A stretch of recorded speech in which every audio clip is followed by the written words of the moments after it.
All right, here we go. This is officially season 3, Alan, Wow. because intern Rose is here. Intern, is that what sets the seasons? Because it certainly isn't a lunar calendar or a. No, it's just Okay. how many interns we have and how long we keep them.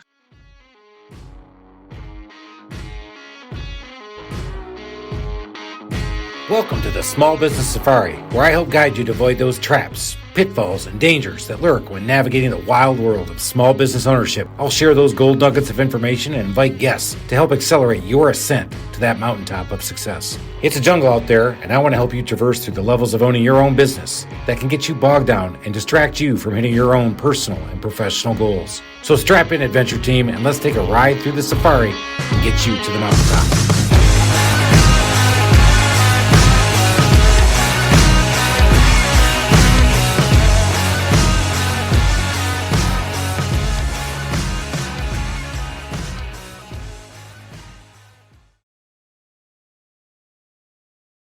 Oh, we got to rock this. It's going live right now. We're going to go ahead and say cheers, Alan. Good to see you. Cheers, Chris. Good to be seen.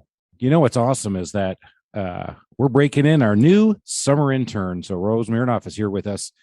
And she said, I don't want to go on. I said, well, but she says, I have a few things I want to run by Chris. I have my run by Chris list. So Alan, you're going to have to wait. We're not going to be able to start podcasting until Rose gets to go through her list. So go ahead, Rose. So I love the fact that Rose has been here all of 2 days, and she's already kind of got you trained. It looks like The run by Chris list. All right, Rose, hit me. Rapid fire. Get on the mic, Rose. On the mic. You got to be on the mic. Rose. On the mic. Yeah. All right, here we go. Yeah. They're already taken care of, so we're off to a great start. Next, for the branding template, was there anything specific you had in mind, or should I just go nuts? You go nuts. I want blue and gold branding template, HSI. I like some of those diamond shapes that we had and some of that stuff going on, but the brand template will be that. Lots of explosions. Yes. Mimicking the man, the myth, the legend. But of course. Nope, I meant me. Yeah. Of course. Here we go. Enough about me. Let's talk about me. That's Chris's line. Oh, this one might be fun then. All right, I'm ready. Ed ran past me the idea that he already did a big head. So what if you submit a photo of yourself and they make a big head of you that we can use for social media? I think it would be fun. A big head? All right, Maybe- we'll find out how much it is and how we get them in. Oh, Yes. Don't have You You enough- mean more pictures of me? Yeah. Yes. I don't know if they have enough cardboard for that. As long as if I can work on the nose, I just want that to come down a little bit. Can we unaccentuate my nose? Hey, you tell It them is a and- distinctive honker you got there. There's a caricature with that thing. No, it's glorious. It's like a Caesar. It is. It was Yeah. the first thing that grew on me in adolescence, by the way. Are you allowed to say that? Not with Rose in the room. Sorry, Rose. Oy. All right. Well, the last thing that I had on here, other than just what time you'd want me tomorrow and Friday, would be, do you have anything that you would like done by the end of the week other than the podcast upload and the branding template? And I want to work on the social media post for next week by the end of the week. And you were going to do one Canva video and one Canva post. Yes, I made the Canva video and I did all of the feedback things. Canva's cool. Isn't it Rose fun? showed me a little bit. It Yeah. was, Well, I told her, hey, have that done by Friday. So she said, I've already clipped that off the list. So what else do you want? I'm like, clearly I got to give her more to do. It was so fun. I couldn't help it. it's restoring my faith in humanity. The next generation's got some good ones. Rose is good. Yeah. Yep. You know, she has some big shoes to fill with Michael, but so far she's taking those shoes, she's ripping them off and saying those shoes ain't too big. Michael, who? Right. Michael, who? Huh? What? Where is he? It's Loser. one text away, always. Michael, where do I find Michael, this? we still Yeah, love you. we'll probably start doing some of the research on the associations and constant contact. Oh, yes. Right. We got to get on that. Do Get the list built you, up. For constant contact, is there something I can do at home or would I have to wait? Oh, see, till- she's already trying to work remote. Yeah, I love that part too. And I love working at home. And as she's saying this at 5:30 at night, going, let's rock it. Why No, let's not? work on the let's use the Google Sheets to come up with that curated list, and then we'll start uploading those to Constant Contact by the end of the week. So when you come in, today is, what's today? Wednesday. I thought it was The Thursday. 11th. What day is it? Wednesday. Come on, what day is it? Wednesday. Hump day. Oh. Hump day. Come on, Alan, say it with me. Hump day. No. Damn it. Okay. All right.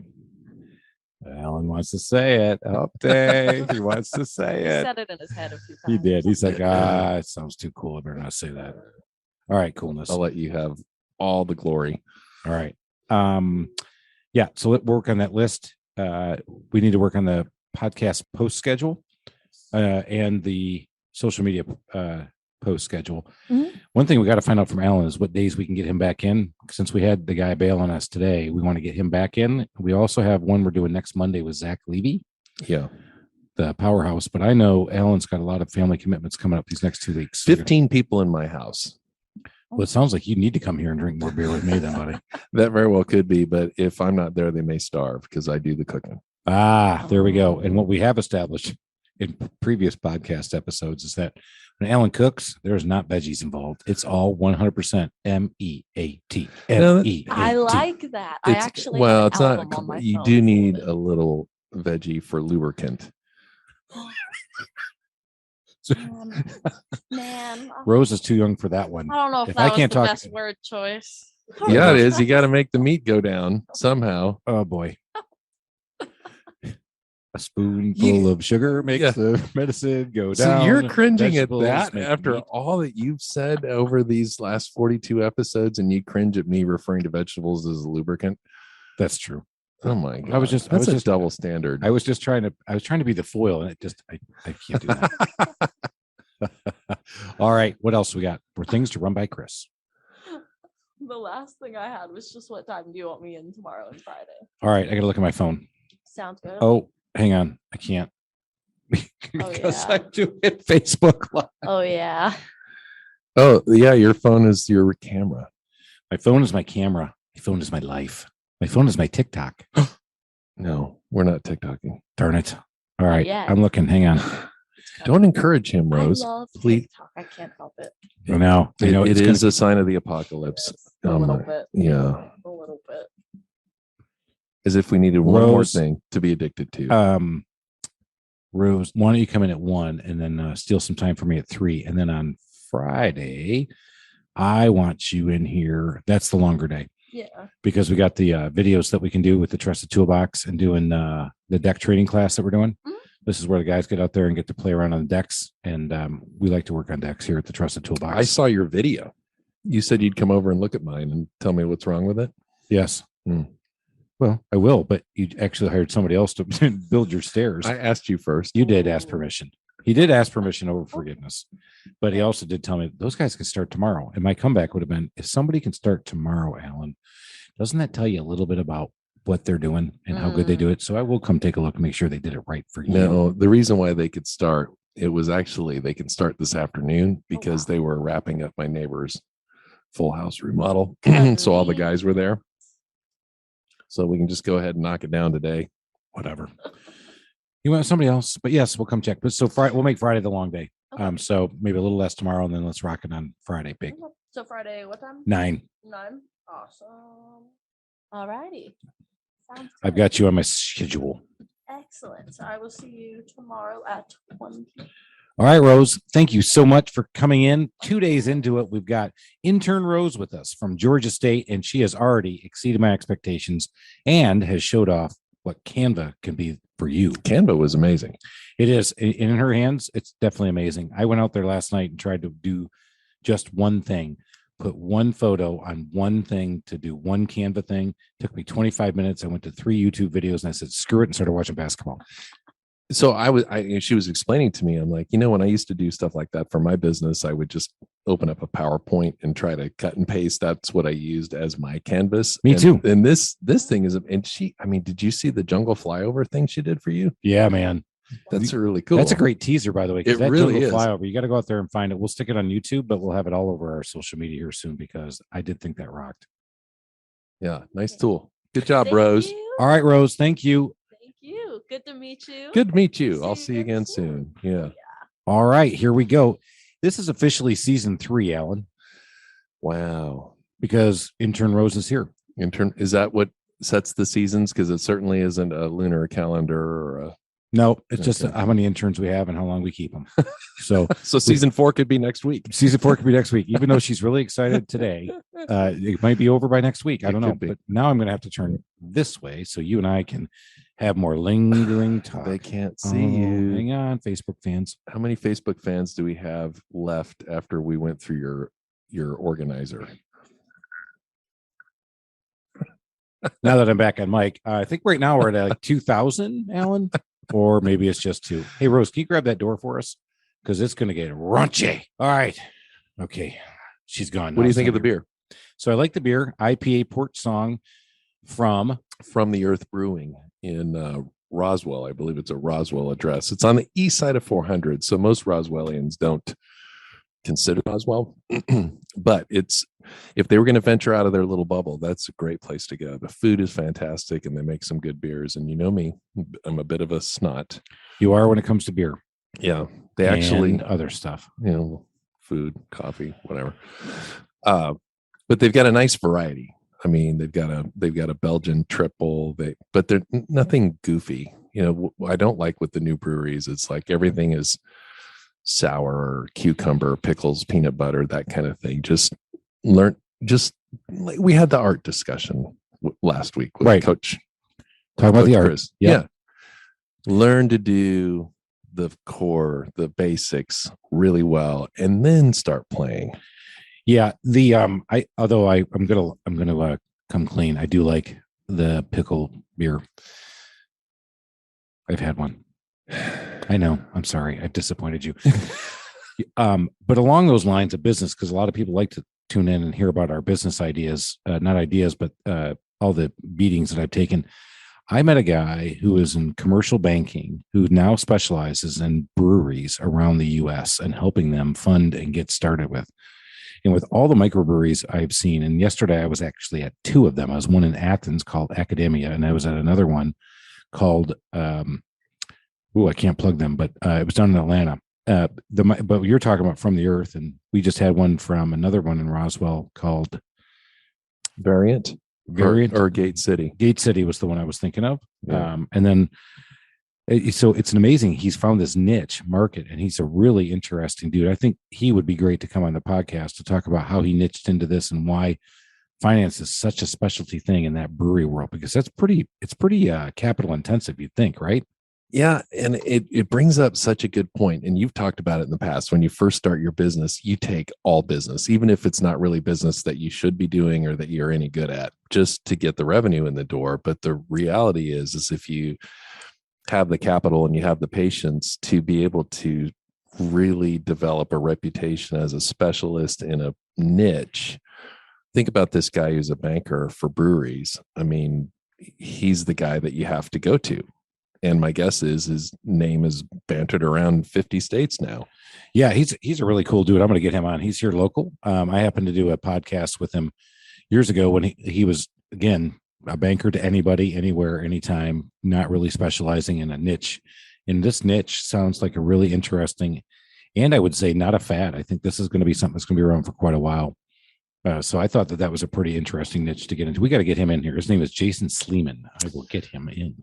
Yeah, the brewery thing, in my opinion, I mean, there is going to be a bit of saturation, but if you look at the West Coast, which is really, in my opinion, where this started, the state of Oregon, my home state, has here we go again. 560 breweries. Do they really? The population of 3.5 million or something like that. So there's a way to go. So you think it started in Oregon, microbrewery, not Sam Adams and New England, or not Yingling? I would say, in my opinion, the momentum of craft brewing started in the Northwest. All right. I'm already writing notes down for Jason Sleeman, who will be coming in, because I'm going to get him in here. And I know he'd love to come in here, and I know he'd love to drink a beer or 2 or 4 with us as soon as I figure something out. I don't know how to make a note while I'm talking to you. I cannot multitask. Where the hell is Rose? You know what multitasking is? Doing a lot of things at the same time poorly, as Alan has said. You can coin that one. I actually was on a podcast the other day and told the guy, I'm like, I said, one thing that I can tell you about culture and company is culture eats lunch with strategy. He said, I think that's like Drucker, right? I said, well, not the way I just said it, because I said it completely wrong. It's actually culture eats strategy for lunch. He goes, yeah, that's the Drucker phrase. I said, but Chris has now put a new spin on it. That's right. They actually go out to lunch together. Some high tea. Yeah. High tea culture gets lunch. Oh gosh, that was funny. Okay. Pause for a second. Can you listen and do something at the same time, or that's just as bad? All right, Ed, start. I'm back, baby. I'm back. And I am not a multitasker, but I've got that name down. We will get Jason in talking about craft brewery because he found a niche, and I'm really interested to hear how he's doing with that niche. And I think it'll be a great episode for us to talk about his arc throughout banking, because the last time I met him, again, same thing. You get into banking and then you find a niche, and I want to see how he's doing with that. That'll be really cool. Yeah. You don't hear about niche bankers very often. I mean, in real estate where I am, I mean, you really do need to specialize. And there's people that all they do is shopping centers, or all they do are convenience stores, or all they do are Class A office space in Atlanta. Now, I can tell you about a niche banking, because at SunTrust, when I was there, we had the entertainment niche, and it was all about banking sports and entertainment, which is what it became. But it really started with entertainers in Tennessee, in Nashville. They were actually banking people based on their song sheets, their sheet of music. They would actually go out there, use that the collateral, and then help them get funding so they could go out there and promote their song and get it to the right artist. So for some reason they defaulted, then the bank would own their music. Right. Oh, wow. That was the collateral. And my group was responsible for docking the collateral, and this was collateral, which is the song sheets.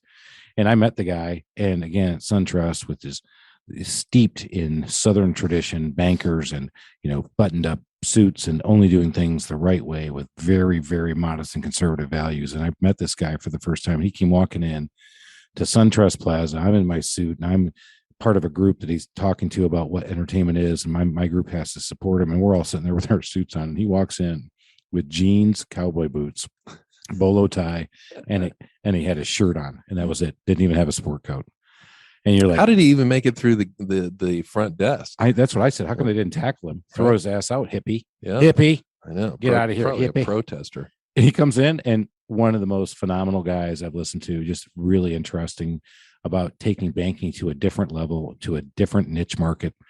And he found his specialty in his niche, and now it's a very popular niche that at least I'm aware of is in that sports and entertainment world, because that's a whole different body. And it really applies to anybody who's listening to this. I mean, if you become an expert in something, then suddenly, because banking is such a commodity for the average person, it's like, where do I get the best interest rate? Or, and there's not much differentiation. But if you're really good at what you do and you actually bring value to your client, then it kind of doesn't matter what the rates are.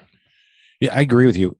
When I was there, they talked about share of wallet and building up that trusted advisor relationship so we can get more from you as a banker. We want to get your checking and your savings. We want your mortgage. We want your share of wallet. That's brutal. Oh yeah, baby. That's what we talked about. And I brought that same concept to the trusted toolbox, not the share of wallet, the trusted advisor, because you're right. When you put trust in there and you can niche it and you can find your way to produce or produce a value play, then people will go with you and trust you more, and trust you with more of your work and more of the stuff you do. And I think in our world today, the value in any business you're in has got to help you kind of overcome that commodity world. We've done a good job, because I felt like a total adulterer when I used somebody else to build my stairs.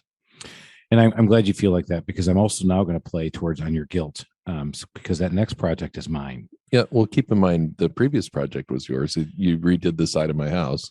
Well, I didn't get all of your share of wallet. I mean, I was not your trusted advisor. Maybe you could call it hunk of corpse. I mean, share of wallet is just cold. Well, that's what it was in banking. Yeah. I was, again, a lot of us are in a commodity business. If you're the only one doing the only thing in your industry with no competition, well, then good on you. But I'll bet your problem is nobody knows who you are or what you're doing. but you most likely need to be in a market, and to differentiate yourself and be unique in the marketplace is something you should always be thinking about different. How backed up are you right now? Right now we're backed up because it's springtime. And I'm not talking about your colon. Well, because I had veggies last night. So I'm that's good. You have the lubricant. So we're backed up. Springtime. Spring has sprung in Atlanta. People do look at their houses. I think one of the things that's interesting in our space is when I talk to people in Michigan, which I was just back up there, they said, it must be awesome that you get to work 12 months out of the year. And I'm like, you bet. However, we have the same cycle that you have. In January and February, people aren't looking around their houses. It's kind of cool down here in Atlanta, and it gets dark quickly. So you're not walking around, checking out your deck, looking at the rest of your house. You're not going to that back right corner of the house and running the dogs out in the backyard. And so people start doing that and start to realize, oh my gosh, there's some things that need to be worked on in my house. Yeah. It's like when the Bradford pears finally bloom, then all of a sudden you just start thinking about outside. Yeah.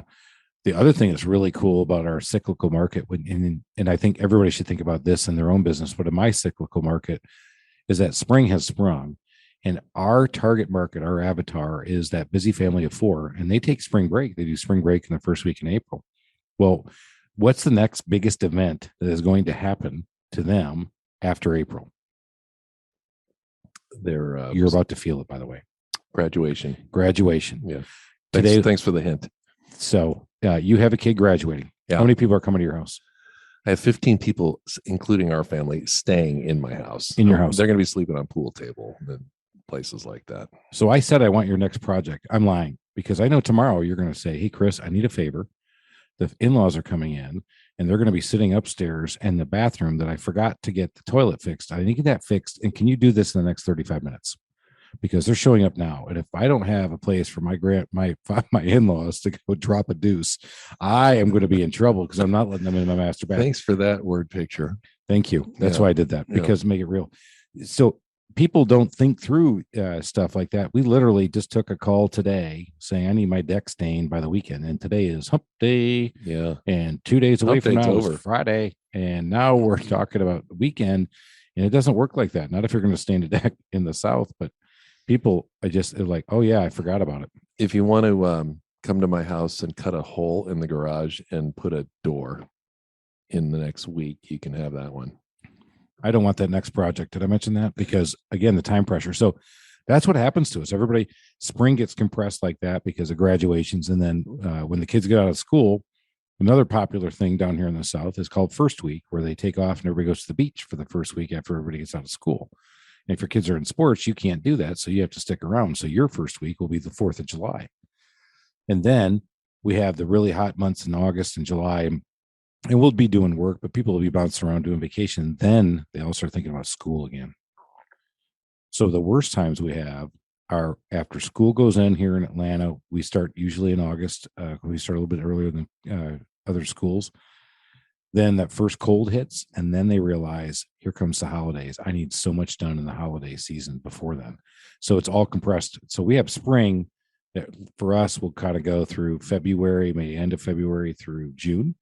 But in the fall, it all comes right back down to October. So what you're saying is we're lemmings. As you're going for your share of our wallet, we're just all lemmings. We all do. I can't, and it blows my mind in a city of, what are we, 6 million people? Right. We're all doing the same thing. We all go to freaking Destin on, Memorial weekend. And so when I had a retail store, I used to try to think on a counter. How do you want to say it? It's like, okay, not everybody celebrates Christmas. So how do I attract those people to do projects when the rest of us are singing A Little Town of Bethlehem, and not everybody has kids. Not everybody's worried about school. Not everybody goes on spring break. How do you get those people, or do they just shut down too because there's some sort of circadian rhythm? Is that the right word? Circadian rhythm. Yeah. It is there. We are all lemmings, because if you've ever gone to Destin, Florida on Atlanta spring break weekend or spring break week, you realize that you basically have to either drown somebody or kill them to have a spot where you can sit on the beach. And there's a line to get down the walkways just to get to the stupid beach there. The best place to be for spring break is in Atlanta. Yeah. And we learned that a long time ago. We love holiday weekends in Atlanta because we don't go anywhere. and we have the place to ourselves. Yep. And the worst thing about going on vacation is coming back. Yeah. Because everybody's coming back right with you. Yeah. And you're in gridlock when you're just done with a vacation, you're shot and you got to go to work tomorrow. And it's just, you add 3 hours to that return. It's hell. So everybody has that rigidity, the circadian rhythm when you are working for the man, working in corporate America. And now when you own your own business, you have that freedom where you can do some things a little bit different. Now, sometimes the kids lock you into it, but if you get yourself out of that mindset and say, you know what, maybe I just take the kids out a different week. One of my best weeks ever in Disney World was in October when I was down there for a conference, and we went in there and nobody was there. And we took the kids out of school and went down there because I was down there back in the day in the world. One of the best times I've ever had in Orlando in my life. We did the same thing. And my kids, thankfully, all did really well in school. So I had no issue whatsoever. Because I remember, my father was extremely strict, hellfire and brimstone pastor. And all he cared about was where I was going to go when I died and what my grades were. And one day it was a particularly beautiful Friday in Oregon, which rains, 300 days a year. And he said, let's go skiing. And my dad and I went skiing up on Mount Hood on a beautiful Friday, had the mountains to ourselves. I don't remember what I studied. I mean, obviously I was in school for all those years. I learned something, but I remember that day with my dad. And we did the same thing with our kids. It's like, screw it. They're all doing really well. And now, the school system is a little in your back pocket or in your kitchen, and you have to lie to them, as to why your kids aren't going to be in school. But I'm like, screw it. We're going to Disney for a week, and we have the kind of the place to ourselves. Kids didn't. And that's what they'll remember. They will remember that.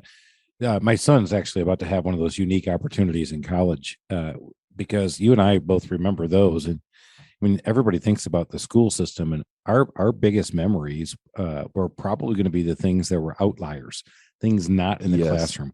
The best teacher. Well, my son's about to go study abroad in college. Where? He's going to Spain. He's going to Cadiz, Spain, or as they Nice. say in Spanish, Cadiz, Spain. And then Cadiz, Spain, España. And then he's going to go spend 3 weeks with a guy who was a exchange student when I was a junior in high school, the same age as me. So we're going to go over there for a week and help him transition up there. And I get a chance to go to Spain for a week on my son's adventure. When do you work? Well, not here, not now on the podcast, as I sit here goofing around with you, talking about things. Man, it's one thing after another with you. Daytona 500, Vegas, Spain. Man, it's great to be king. Is this where I bring up that I'm going to Cabo in June? You may as well. Go ahead. All right, I'm going to Cabo in June. First time ever. We were supposed to go in Good, February. because you really need a break. I think I've earned it. No, actually, I haven't. But that's one of the beautiful things about being an entrepreneur. I used to sit there and look at these guys. I'm like, man, they get to do all this stuff. They have all this free time. Man, it must be so great to be them. I'm like, I promise you right now, it's not great to be me. I mean, I'm looking for staff. I'm having supply chain issues. I wake up every day slamming that Dammit Doll down. Oh, this one. Show your Facebook people the Dammit Doll. So, and it does seem like there's this turn, and it's a little, you need a beer. Is that what that meant? that was code for I need another beer, Alan. All right. Well, let's not let anybody know. All right. Thank you. Yeah. I'm going to pause for just a second, Ed. Oh. And here we go again, Yeah. talking about Where were we? where were we? All I knew was thumb up your ass and stick it somewhere. That's But right. It was about starting a business, but having that, being that entrepreneur that everybody looks at and goes, wow, man, I wish I had that freedom. I actually talked to another entrepreneur, small business owner who's been at it just about as long as I have.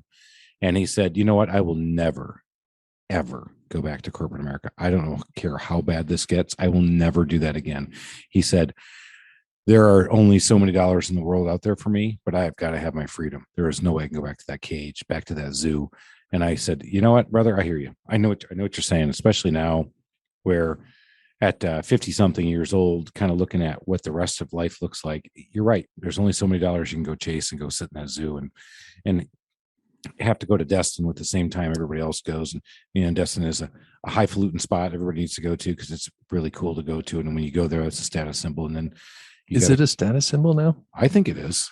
I mean, when you say, "Hey, I go to Destin," oh well, you know what? I go to watercolors. Well, look at you, Top soul. Okay, top soul. Destin blew my mind when I moved out here from the West. I'm like, how did I not hear about this place? It's that perfect sugar white sand, that beautiful blue water. You got the dolphins going down, and then you catch a sunrise and sunset on the same beach. Destin's pretty cool. We did a couple things that were really cool with the kids back. We took them out of school early, and we took 1 week when we went down there. One thing that those beautiful sugary beaches of Destin don't have are what? Shells. And the kids wanted to go seashells hunting. Oh, So here's what we did. We went over to the Wings. You know, that's the place where you can get your airbrush shirt on. yeah, You can the get- crappy beach store. Yeah. And we bought a bunch of seashells in a bag. And we went and threw them out there. The little painted hermit crabs. we threw them all over the Oh, did you really? threw For 'em all your over kids the to beach find for like the an kids. Easter egg hunt? and they went out there and they were like, "Oh my gosh, this is the best ever. I got seashells everywhere." I'm like, there you go. We just manufactured the beach experience for our kids without actually having to go on the Atlantic side. Now, where your dad lives in Florida, that's a good shell area, isn't it? It is an awesome shell area. And they actually have a whole island, Sanibel Island. It's all nothing but seashells. People love going there and picking them up. Horrible to walk on because there's too many. So you go to the you go to the sugary sands of Destin and throw that out. So that's a gold nugget for everybody. You want to create an experience for your kids. Skip those Easter eggs, man. Throw some seashells out on a beach that doesn't have any and let them go to town. Meanwhile, somebody else's kids are picking up the shells. Damn you. Kid, So, get away from that shell. so I was the dad who was brushing everybody away. Like, hey, back off, kid, keep going, get out of here, get out of here, you little brat. No, I didn't do that. Yeah, that was fun. You're right, Destin. It's But back to the whole entrepreneur thing, because I guess that is who what are you looking at?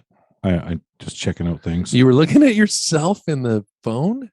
I was trying to make sure my head wasn't too shiny. But It's pretty shiny. it is shiny. Yeah. I'm sweating a little bit Huh. because I'm excited about this topic. Where hell? I mean, the people that look, you're looking at this guy and he's like, man, he's an entrepreneur. He's got it all. And he's got all this freedom and stuff. And then you start your own business and it's like, well, wait a minute. This isn't what I signed up for. I'm working 18 hours a day and I can't make payroll. And you got to go through some pain to get to where you are. And then at some point it just turns. I mean, were you aware of, because it seems to me like, I don't know, 5 years ago when you and I would go get a beer, you weren't going to Daytona and Spain. No, I wasn't doing that, and I'm doing that now. But it doesn't mean that I'm not still going ups and downs and ups and downs. So No, it of was course. it wasn't like a switch got turned, and next thing you know, I'm living the high life and getting to do everything I want to do. It comes with fits and starts. You feel like, okay, I'm having a fit right now, and I'm short people, or I've got a customer experience that's not going the right way, and I've got to go solve this problem again. Because I still think every day when I wake up in the morning, I'm like, okay, today you're a problem solver. And with that mindset, you can get through the day. But if you wake up today and go, okay, today I'm going to go play golf, and those problems come flying at you, and you're like, oh my God, that's getting in the way of my golf game. That can really throw your golf game off because you got to be a problem solver. But then with that investment, if you will, you kept depositing in your own emotional data bank. And if you start building your team correctly and scaling correctly, that's the key thing. I didn't do it right, but I do know some things I've done well that allows me to do this podcast and allows me to go to Cabo and allows me to go to Spain this year and do some other things and deal with some personal issues that weren't as much fun and were a part of life. And if it was just up to me, solo entrepreneur, I would have had to, check the box and probably tell somebody I can't work with them for a while until I can get back and do this. Why don't we talk to the new entrepreneurs out there and give them some, wise old owl pointers on how you don't shoot yourself because you're so stressed, and how do you take care of yourself? How do you manage those first few years in business where it isn't all champagne and caviar?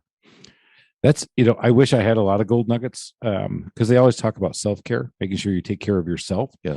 Because it is hard to work on 2 hours of sleep and make solid business decisions, and waking up every morning or waking up at 3:30, whenever that morning starts for you, and trying to solve problems with lack of sleep, you start making bad decisions. Yep. And it compounds, doesn't it? It does. It becomes that death spiral, I think. And it's hard to pull out of unless you have somebody who's sitting there saying, but one of the things I was going to say that somebody who's saying, hey, you got to pull yourself back. But one of the things I hate the most or when I would go take a 3-day vacation in the beginning, and somebody said, "Oh, you need to go away, get away, unplug, don't be involved at all." I'm like, "Oh, shut up."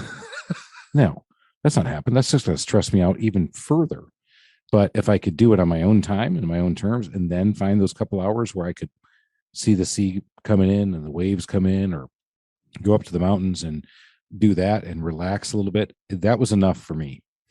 And it does sound like maybe a little bit of hokum or guru talk, but you really do need to take care of yourself first, because if you're not the best you can be, then what good are you to your business? So as you're saying, if you're operating on 2 hours of sleep, you're going to be snappier to customers, snappier to your employees. You're not going to make great decisions. And so the question is it a time management thing, or is it you're trying to do too much on your own? Do you actually, if you have the ability to do it, do you need to hire somebody? And I think you probably, even that first hire, you were probably good at doing the books.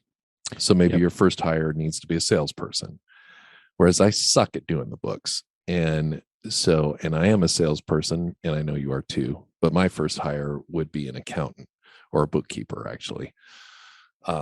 But that figuring out a way to make sure that you are not more stressed than you need to be, really, to me, goes back to prioritization, time management, and making sure that when you're off, you're off. I mean, at some point you have to sleep.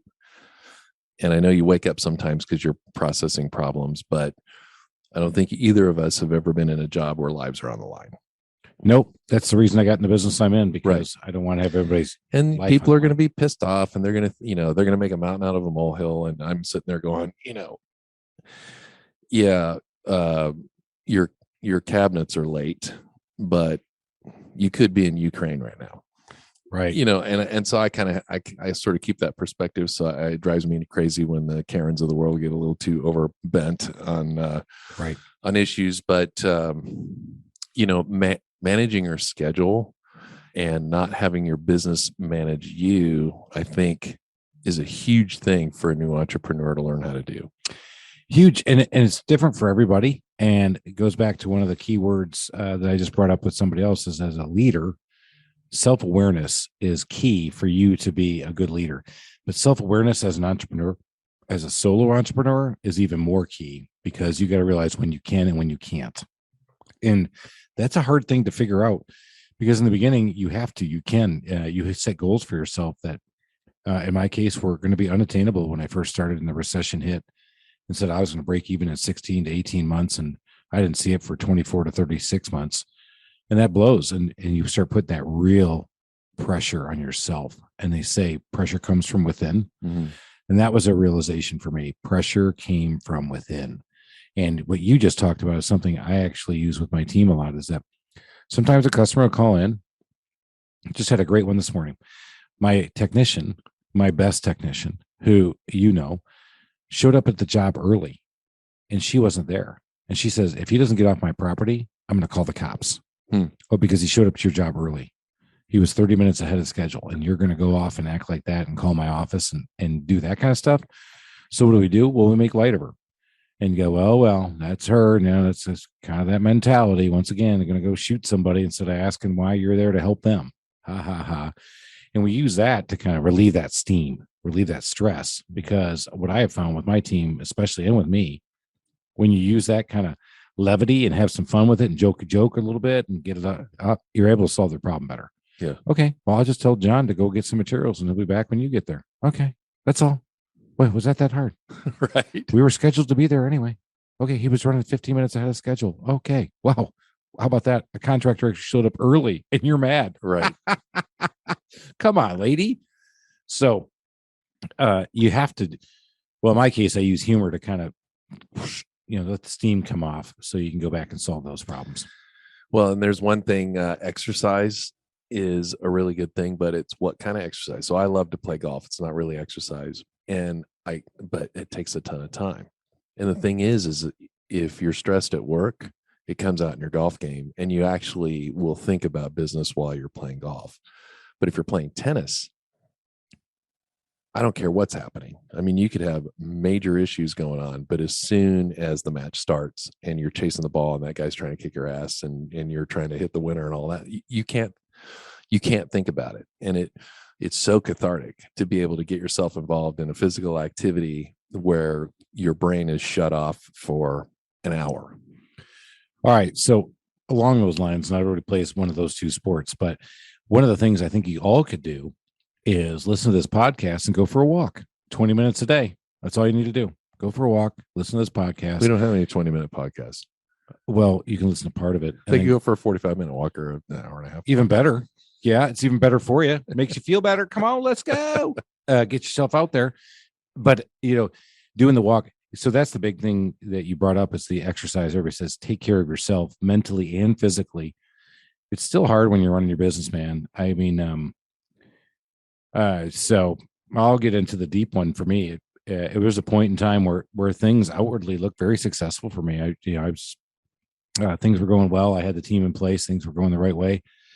And I just probably wasn't the best version of me. And I was still flying off the handle and I was still getting in people's shorts and I was still hitting the Dammit Doll too much. And that was actually a gift from one of my employees, by the way. Man, I ended up going to counseling. And that's a big thing. That's a big admit for a guy like me to say. Yeah. I actually went to counseling to work on anger management, to work on these fits and starts that I talk about, because I felt like my chest was caving in.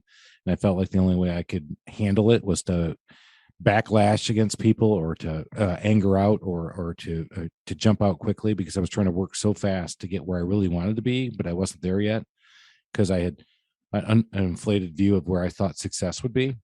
And I did it. It took me, I'd say, probably about a good year. And I'm in a different place today. I still go back occasionally for some maintenance, as it were. But the podcast is actually helping me because I'm able to, kind of get my perspective back and use the tools I learned through that. So that's a big thing. When you talk about that as a man, you're supposed to be the big, strong provider and the tough guy, and you're always this guy. And then you admit to somebody you went to counseling. Wow. You must be pretty weak. I think that's changing.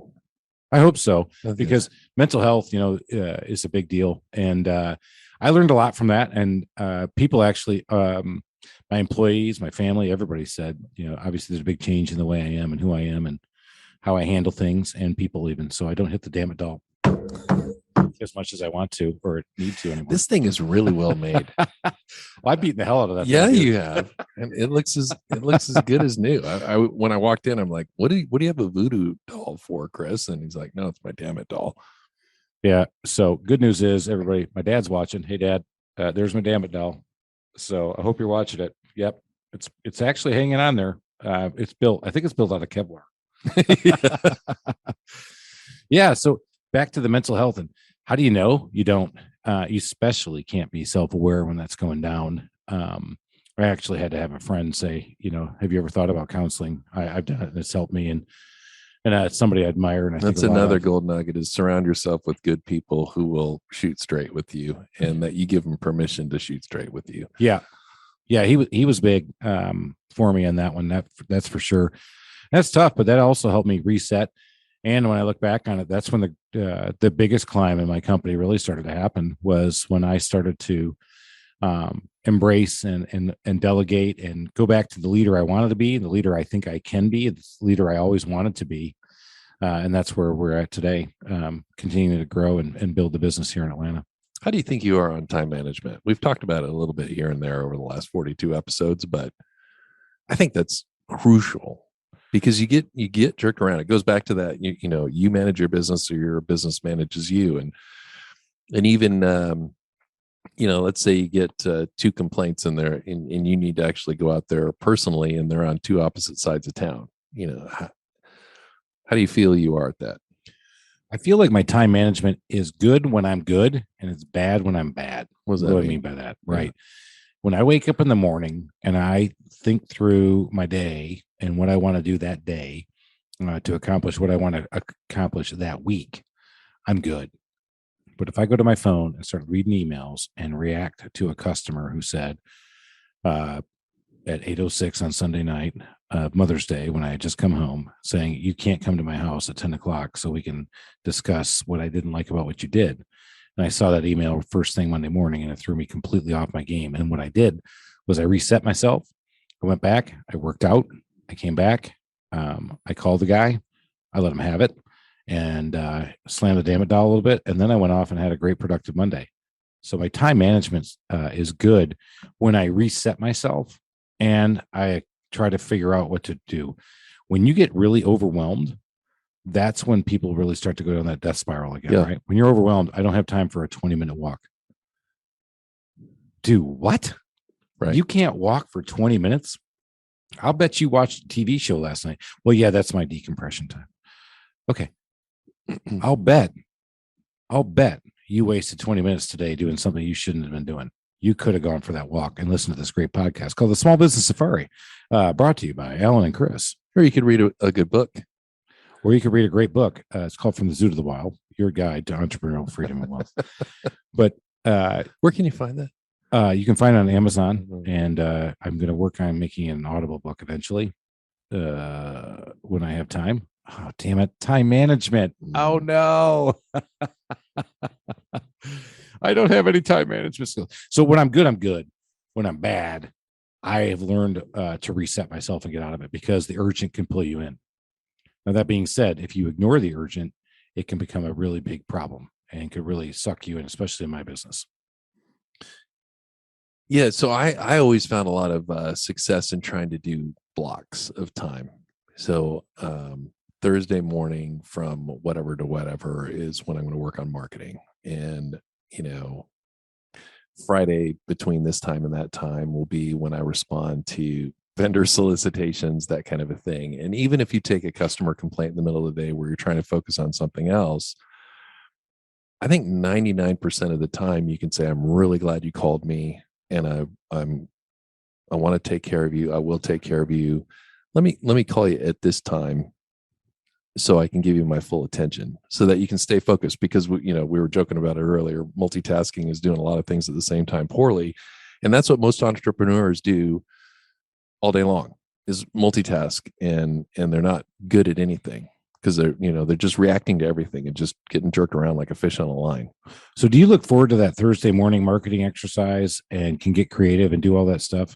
And do you find that discipline helps you solve those problems? Yeah, because I love being organized. I'm not naturally organized. And so I have to really, really, really work hard at it. So as an example, looking at your emails, and now they pop up on your phone. And if you have an Apple Watch, it pops up, you get notified all the time. And so what you do is you're just constantly, your head's jerking to the side to look at whatever email comes up. So I know that our society today kind of expects a quicker response, but to discipline yourself to just check emails maybe 3 times a day or something like that, and ignore them the rest of the time, so that whatever you're doing has your full attention. And it's not, and you have to build in your schedule time for the curveballs, the variables, the heater customers. But if you have your week chunked where okay, every Thursday for 2 hours, I'm going to work on my marketing, you don't have to think about it the rest of the week. Yeah. And it's going to happen.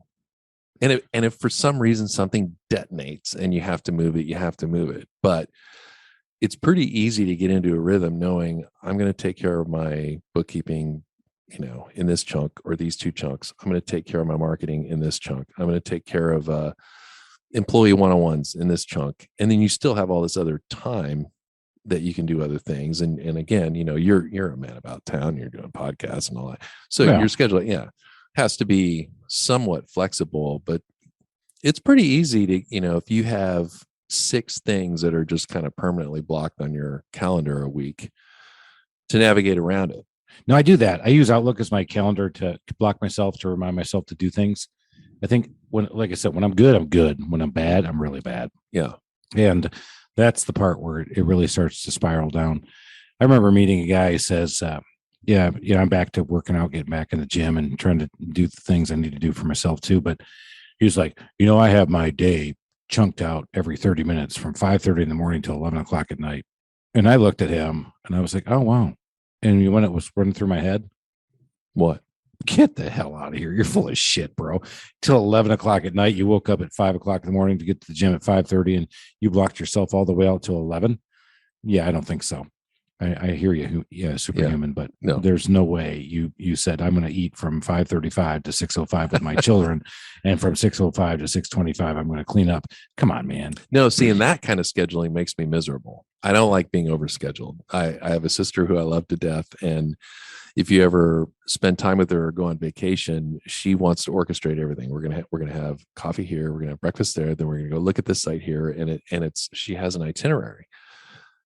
And it ruins the vacation for me. And I know she's doing it because she wants us to have the best experience possible. But in that consideration, she's actually being inconsiderate. And so I don't want to have my life so scheduled that I have no flexibility.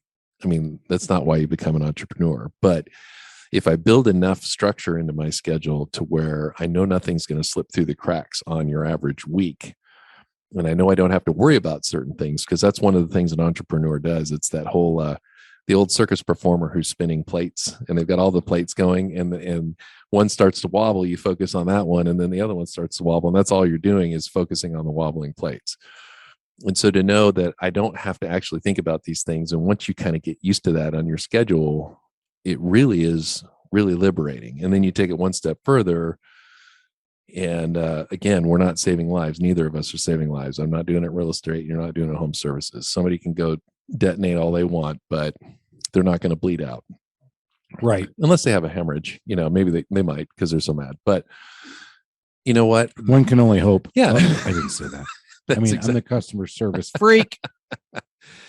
Yeah. So, I mean, I really try hard to discipline myself to where when I'm home, because you have to take care of yourself, and you're doing this whole entrepreneur thing for yourself and to make a better life for your family. And unfortunately, what ends up happening is you're killing yourself, and you're killing your family, you're killing your marriage. When you go home, you're home.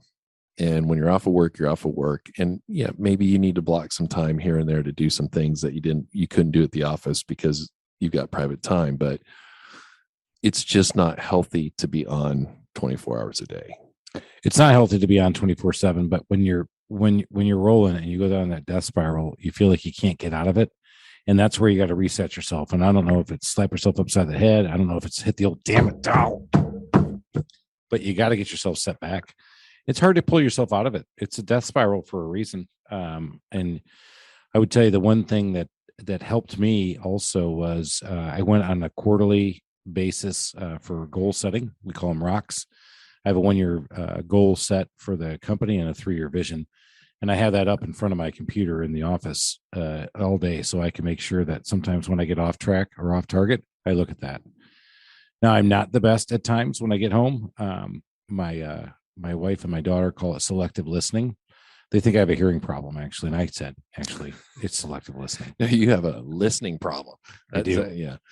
Yeah, I don't have a hearing problem. I have a listening problem. But see, even that blocking thing you can do on a quarterly basis. So, I'm going to do my goals on this day, and I'm going to review it on that day. And you just pre-plan out your calendar and have it on a recurring thing, and you never have to think about it again. As you grow your team and start to scale, and now I'm up to 30 employees and still a number of direct reports on my team. But what I found is that by clearly articulating what the 1-year goals are and what those quarterly rocks are to the team, and that's our position, and that's what we do, then they start to do things that you wanted them to do without you even asking them to do it. If that makes sense. Yeah. What I learned was that when we were that small tribe, that band of brothers out there just trying to make it happen, a team of 6, that when Chris would come in and fly around and say, do this, this, and this, and then run right back out and start selling, and then come back hopefully in a week or so back to the office, and they hadn't done anything. I'm like, what the hell's going on? But when you articulated your goals and you start to get more out of your people, that was also helpful for me. And I imagine that at one point you suddenly became really aware of the fact that a new person comes on, and it's the team that's actually telling them, here's how we do things here. You don't have to, because you've already built that culture. Yeah. That just happened with Rose, the intern, today. Oh, that's cool. So Michael, the intern, and Ed said, basically, this is how you manage Chris. And Rose, we started our podcast out with, This is the things to run by Chris. I'm Yeah. like, whoa, I think somebody got to roast. That's right. That's got to put a big grin on your face. It was awesome. Man. Yeah. It was totally awesome because that's going to get more out of me. She's in there, and I know that she felt awesome that she was able to come in here and say, I got things to run by you, and I'm not leaving until I do that. It's so impressive. I mean, I'm really impressed with not only her energy, but the fact she's been here 2 days. She's jumping in and doing. I mean, it really makes me feel good about the future of our country, because you see so many people who don't want to work and they want us to become socialist, and they, and to have somebody with that kind of fire and energy and who's happy to, I mean, she literally is thrilled to be here, and it's so wait. cool. Yeah. Don't you feed off that enthusiasm, right? Yeah. Yeah, that's so cool. And I think with that, I know we've run quite a while on what we like to call the launch of season 3, but Alan and Chris talking, I think we probably need to wrap this one up with the beginning and the end of the new intern Rose starting season 3. Go out and check us out. Make sure you review us on the Small Business Safari. Go out there, follow us, rate, review. Come on, send me some DMs on customerservice.freak. Maybe catch me up on email, chris@thetrustedtoolbox.com. Give us your questions and answers. I've heard some great ones, and we'll start picking off those topics, and we're going to bring in some incredible guests in season 3. Can't wait for it. And Can't look wait. forward to it. Until next time, Cheers. that's it. Thank you for listening to this episode of the Small Business Safari.